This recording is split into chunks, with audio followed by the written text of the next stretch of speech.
आज हम डिस्कस करेंगे about the area of different figures. आपके मैथ्स में जितने भी फिगर्स है ना, उनकी एक पर्टिकुलर फार्मूला होती है एरिया कैलकुलेट करने की भी। तो आज हम वो सारी फार्मूलाज देखेंगे जो भी आपके मैथ्स में आती है, चाहे वो 2D हो या 3D हो, उनका हम एरिया की फार्मूला यहाँ पे देखेंगे।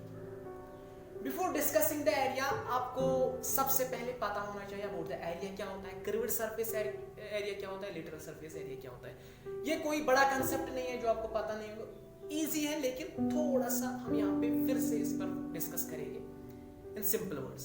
देखो, एरिया की आपको डेफिनेशन, बड़ी डेफिनेशन याद करने की जरूरत नहीं है। एरिया मींस जगह, ऐसे आपको याद रखना है। यानी एक फिगर कितनी जगह लेगी, that we call the area. ये हमारे मेरे पास मार्कर है, ये अगर इसको मैं नीचे रखूंगा तो ये कितना एरिया कवर करेगा, दैट कितनी जगह लेगा, that we call the area. अब एक फिगर जब आपके पास होती है ना, उसकी कर्व्ड सरफेस भी हो सकती है या कहीं पर कर्व नहीं हो सकती। तो अगर आप एरिया निकालोगे उस फिगर का, लेकिन कर्व्ड जो उसकी कर्व्ड सरफेस होगी ना, अगर आप उसी का एरिया निकालोगे, that will be called the curved surface area. ऐसा नेम सजेस्ट, पता से ही, जिस नाम से ही पता चलता है कि ये किसके बारे में कहते हैं। कर्व जो उसके पास होगा, उसका अगर आप एरिया निकालोगे, that will B curved surface area. और अगर आपके पास फिगर है ना, अगर आप जो भी आपको दिखेगा उस फिगर में, अगर आप उसका एरिया निकालोगे, that we call the total surface area. उसको हम कहते हैं टोटल सरफेस एरिया। और अगर आप टॉप और बॉटम को छोड़कर, एक फिगर आपके पास है, अगर आप टॉप और बॉटम को छोड़कर उसका एरिया निकालोगे, that will B lateral surface area. ठीक, तो ये ज्यादा डिफिकल्ट नहीं है, बहुत सिंपल है, तो इसको आप थोड़ा सा देख लेना खुद भी। देखो, हमें यहाँ पे डिस्कस करना है एरिया पर, लेकिन फुल कंसेप्ट इसका पढ़ना है।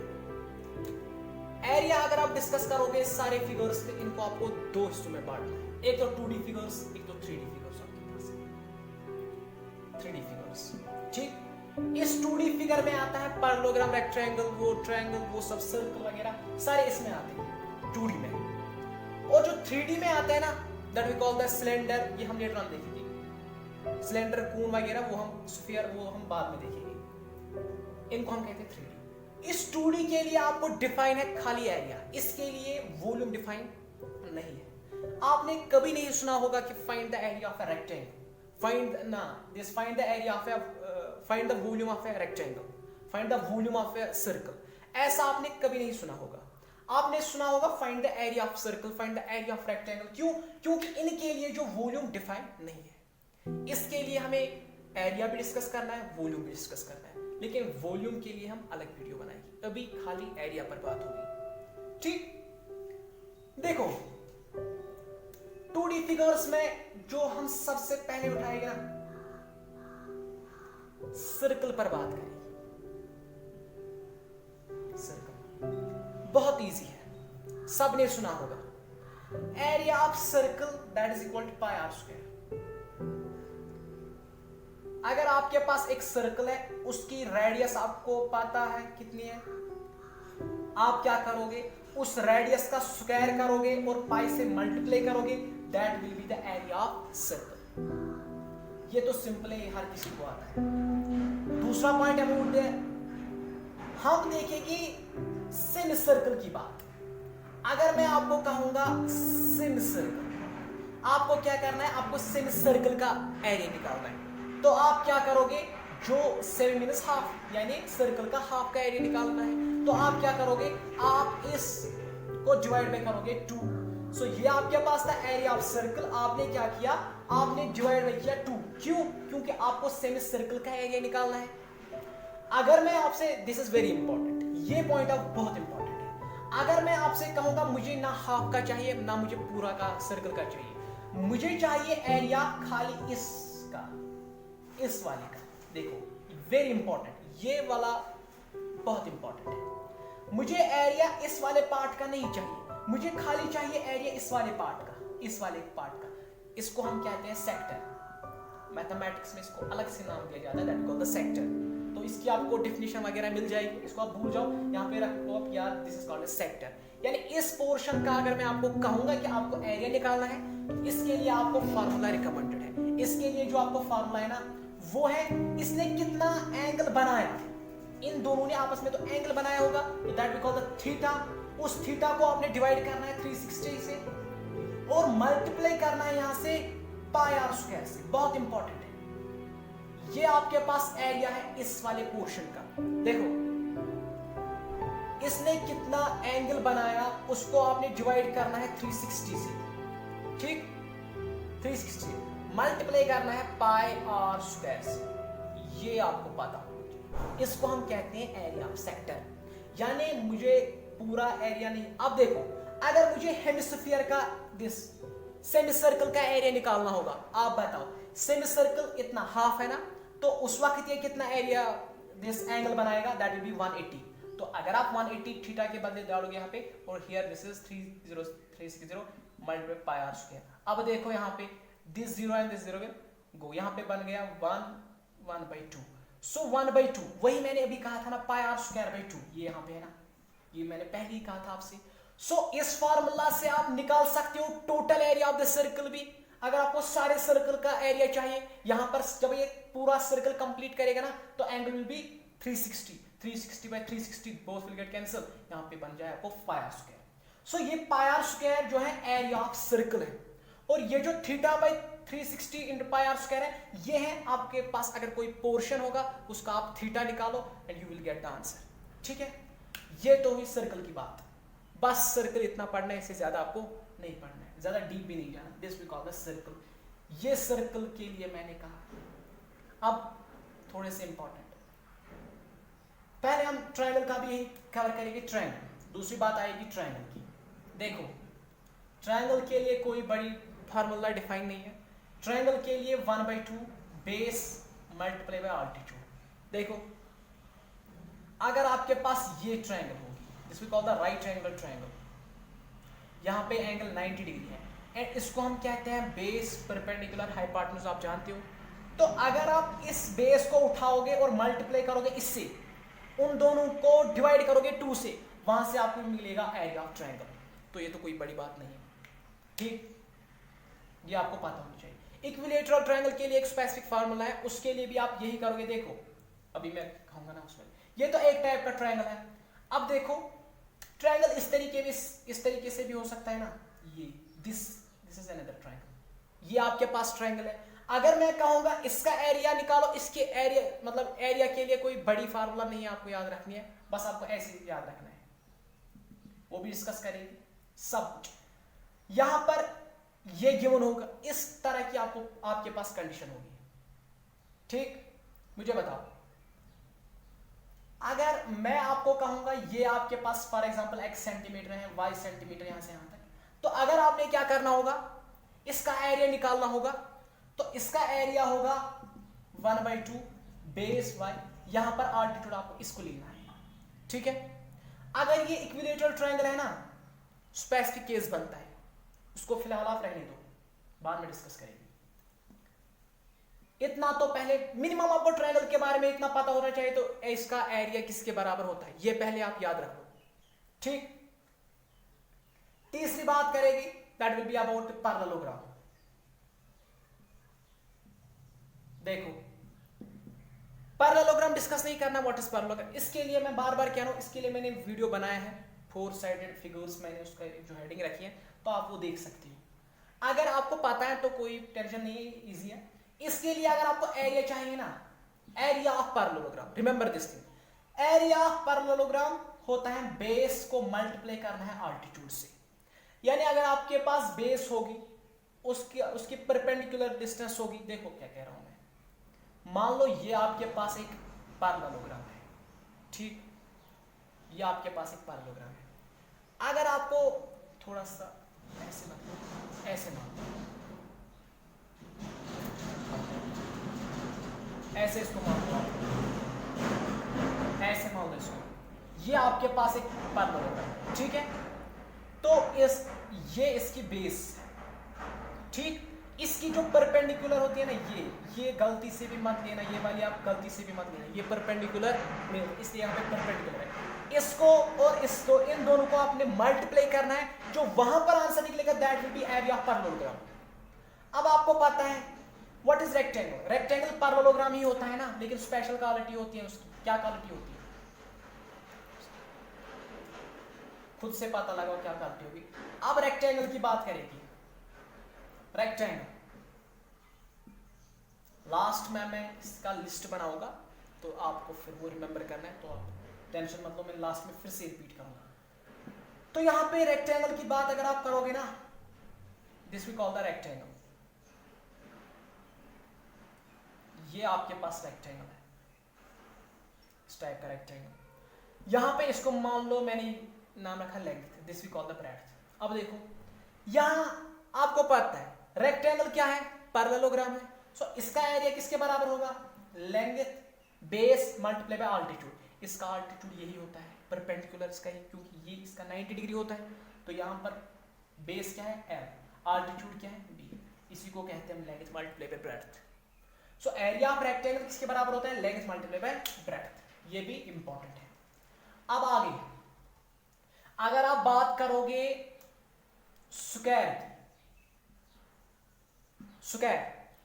स्क्वायर क्या होता है, इस तरीके से सारे साइड सेम होते हैं, ठीक, each angle is 90 degree.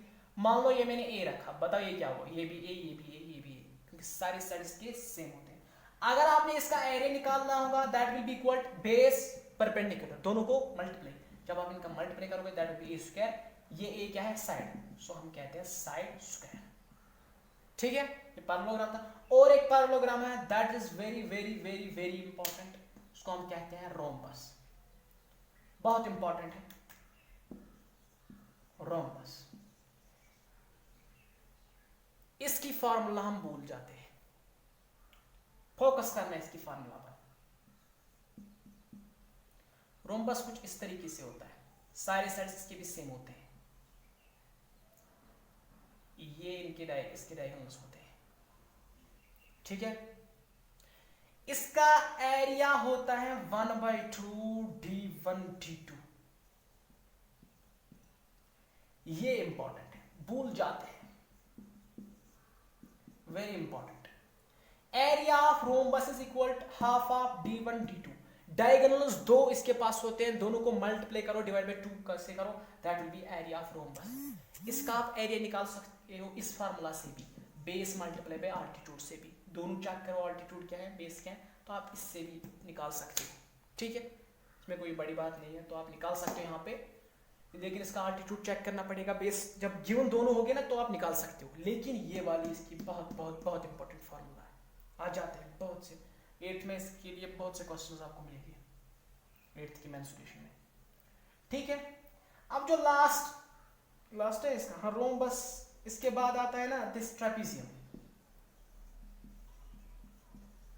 Trapezium का एरिया जो होता है that will be equal to 1/2 sum of parallel sides multiply by height.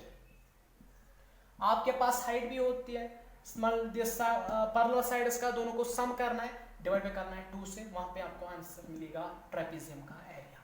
यहाँ पे ये ट्रेपेजियम इज इक्वल नहीं है, ये एरिया ऑफ ट्रेपेजियम, ये याद है एरिया ऑफ ट्रेपेजियम, ठीक। यहाँ तक आपको कंफ्यूजन नहीं होना चाहिए, बिकॉज जो ये मैंने बातें बताई ये बहुत बेसिक है, कोई बड़ी बात इसमें नहीं है। सारे जो मैंने बात, सारे कंसेप्ट, जो सारे फार्मूलाज है रिकमेंडेड है, कोई मैंने तो बड़ी फार्मूला नहीं बताई, ठीक। फिर बात करते हैं हम 3D फिगर्स की, ठीक है ना। 2D इतना ही है, 2D का हुआ, अब 3D का मसला है, ठीक है। 3D की बात करेंगे हम, कहीं पर भी कंफ्यूजन होगा, लेकिन इन फार्मूलाज को आपको याद करना है, इंपॉर्टेंट फार्मूलाज है, याद करना है, अच्छे से याद करना है, एक ही टाइम में याद करना है, बार बार इनको देखो। जो आपके पास रेक्टेंगल, स्क्वायर, ट्रेपेजियम, इनके लिए आपको याद रखना है बेस मल्टीप्लाई बाय अल्टीट्यूड, बस। फिर किसी की लेंथ और ब्रेड्थ सेम होती है तो साइड स्क्वायर बन जाता है, फिर डिपेंडिंग अपॉन द कंडीशंस, ठीक है ना। 3D का जब हम देखते हैं, हम पहले उठाएंगे क्यूब के बारे में, बहुत इजी है, हर बार सुना होगा। जो क्यूब के लिए डिफाइन है ना, यहां पर लेटरल टोटल की बात अब आएगी। मैंने कहा ना जो भी टेंशन है 3D में है, वॉल्यूम निकालना है 3D में है, तो सारे जो टेंशन उठते हैं ना, सारी टेंशन की जड़ है 3D। अब हम क्या कर सकते हैं, हमें तो ये करना है, ये इंपॉर्टेंट है, सो हमें याद रखना है इनको। अब अब इनको एज ए कंसेप्ट हमें एब्जॉर्ब करना है अपने अंदर, तभी जो है आप अच्छे से इन फॉर्मूलाज को याद रख सकते हो। ये आपको पहले ही माइंड में रखना है कि अब सीधे से एरिया वगैरह मुझे नहीं निकालना है, अब कर्व टोटल लेटरल वगैरह तो अब आ जाएगा। ठीक, देखो क्यूब के बारे में अब एरिया के लिए एक ही फार्मूला नहीं है, अब इसके पास दो फार्मूला है, एक तो लेटरल सरफेस और एक तो टोटल सरफेस, और उसी को कहते हैं हम दिस सरफेस एरिया, डायरेक्ट अगर टोटल नहीं सरफेस एरिया।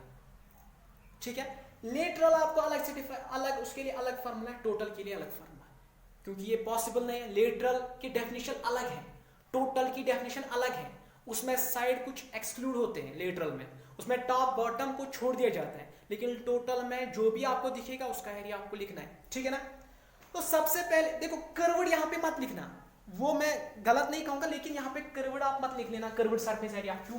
क्योंकि इसकी कर्व तो कर्व नहीं होते हैं ना, ऐसे सर्कल की तरह ऐसे कर्व्ड, इसकी कर्व्ड शेप नहीं होती है। इसका आप लेटरल सरफेस लिखो, that will be more appropriate. ठीक, lateral surface area of cube याद रखना है, ये होता है 4a square. What is a? a is the side of the cube. देखो क्यूब के सारे साइड सेम है, अब ये मुझे नहीं लिखना a b c, तो सारे जब सेम है तो कोई भी एक साइड लो, उसका स्क्वायर करो और मल्टीप्लाई करो 4 से। और इसका अगर आप टोटल सरफेस एरिया या सरफेस एरिया भी कभी कहीं पर लिखा होगा तो आप इसको मान लें, सरफेस एरिया या total surface area both are same, तो वो इसका होता है 6a स्क्वायर। ये भी आपको याद रखना है, क्यूब के बारे में ये दो बातें आपको याद रखनी है, बड़ी बातें नहीं है, बहुत ईजी है, अच्छे से याद रखना। क्यूबाइड की अगर आप बात करोगे ना, क्यूबाइड की, ठीक है, देखो आप, और ये फार्मूला भी याद रख लेना आप, अगर आपको टोटल सरफेस एरिया निकालना है ना, आप क्या करोगे, curved surface area plus remaining part, है ना, ऐसे भी आप निकाल सकते हो ना। देखो टोटल क्या होता है सारा, कर्व्ड क्या होता है, कर्व्ड मतलब जो इसकी कर्व सरफेस होगी उसका एरिया। अगर आपने टोटल सरफेस निकालना होगा तो आप क्या करोगे, आप curved surface area plus remaining part उसका एरिया निकालोगे। ठीक है ना, तो जब उन दोनों को आप सम करते हो that will B total surface area, तो आप टोटल सरफेस एरिया उससे भी निकाल सकते हो। ठीक है, ऐसे आपको याद रखना है। तो दूसरी बात जो मैंने कही थी that will be about lateral surface area of the cuboid. इसके लिए आपको फार्मूला याद रखनी है, lateral surface area of cuboid that will be equal to twice H length plus breadth. देखो ये फार्मूला है, ये आपको याद रखनी है। इसके लिए कोई कंसेप्ट मैं क्या कहूंगा, इसके लिए कोई कंसेप्ट, अब इसको बार बार देखो, एज ए ह्यूमन बीइंग, आप भी ह्यूमन बीइंग हो, मैं भी ह्यूमन बीइंग हूं, तो फार्मूला कभी कभार हम भूल भी जाते हैं। क्या करना है, इनके लिए ऐसा माइंड में रखना है। देखो क्या, कैसे आप याद रखो, आप ऐसे याद रखो, लेंथ ब्रेड्थ हाइट वहां पे मैंने देखा था, ये तीनों आते हैं इसमें, लेकिन क्या इनको बांध रखना पड़ता है, यहाँ पे प्लस डालना पड़ता है, यहाँ पे 2, तो ऐसे भी इनको आप याद रख सकते हो। तो डिपेंडिंग अपॉन की यू कैसे आप इनको याद, देखो याद तो ये रखना है, अब कैसे रखना है दैट मैटर्स, वो भी बहुत मैटर करता है, और डिपेंडिंग अपॉन दैट आपकी इंटेंसिटी कितना, मतलब कितना आप अपने अंदर एब्जॉर्ब कर सकते हो, उस पर भी ये डिपेंड करता है। ज्यादा बेहतर रहता है कि इस पर फोकस कर लो और अपने अंदर थोड़ा सा इसको टाइम दो और बार बार रिपीट करो, तो आपको खुद ये याद रहेगा, ज्यादा डिफिकल्ट भी नहीं है।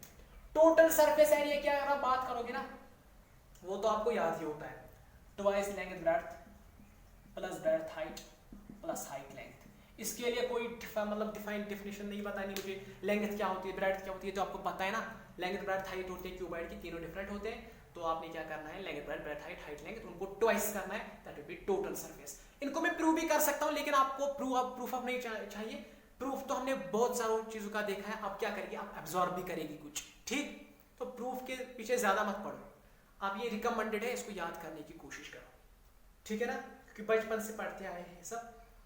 तो अब हम बात करेंगे अबाउट द सिलेंडर।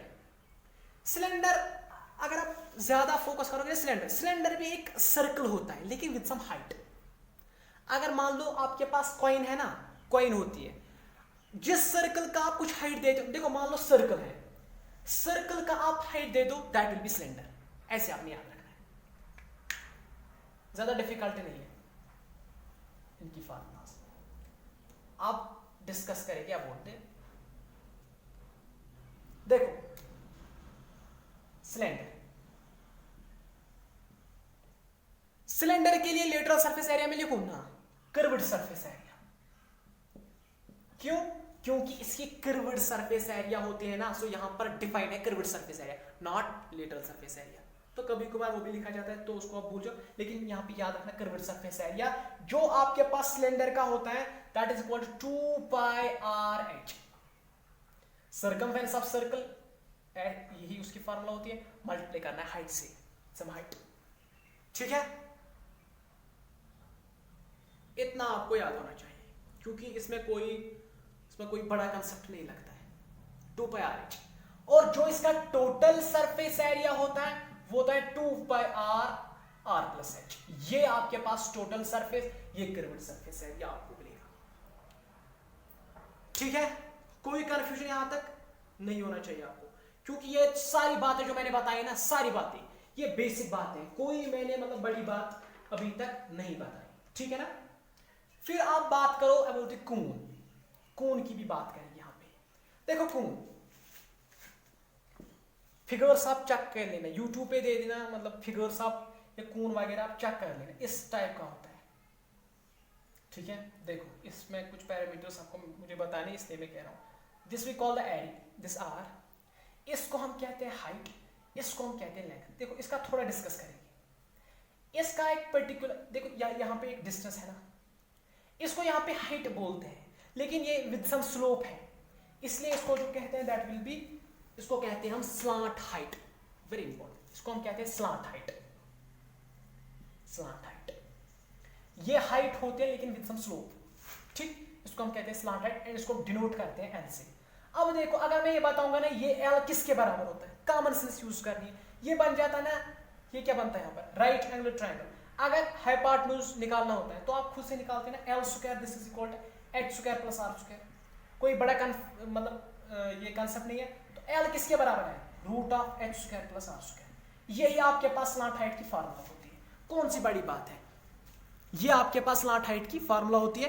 जो एल होता है slant height this is equal to root of H square plus R square. What is H and what is R? H is the height of cone and R is the radius of कून। ठीक, radius नीचे जो इसका ऐसे portion होता है इस तरीके से।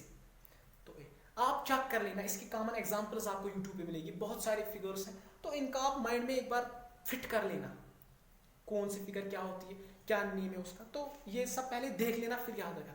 ठीक, तो इसके बहुत सारे वीडियोस आपको यूट्यूब पे मिलेंगे या गूगल पे भी आप सर्च कर सकते हैं फिगर्स, तो आप देख सकते हैं इन सबको। ये तो हुई बात अबाउट किसके बारे में, हाँ, लेकिन इसका मैंने अभी कर्व्ड सरफेस एरिया आपको नहीं बताया। देखो अब मैंने ये कहा ना length this slant height this is equal to root of H square plus R square. अब देखो अगर मैं इसका आपको कर्व्ड सरफेस एरिया बताऊंगा ना that is equal to pi r l. What is pi? Pi तो आपको पता है, r radius, l slant height. अब देखो आपको बोल रहा है कभी को find the area of cone. Area of cone आपको निकालना है, लेकिन वो वहां से आपको स्लांट हाइट नहीं देता है, वो आपको वहां से हाइट और रेडियस देता है, आपको खुद निकालना होता है। तो उस टाइम आपको जो फार्मूला बन जाती है that is pi r root of r square plus h square. ये आपने याद रखना है, this is another formula for calculating the curved surface area, curved surface area of the Coons.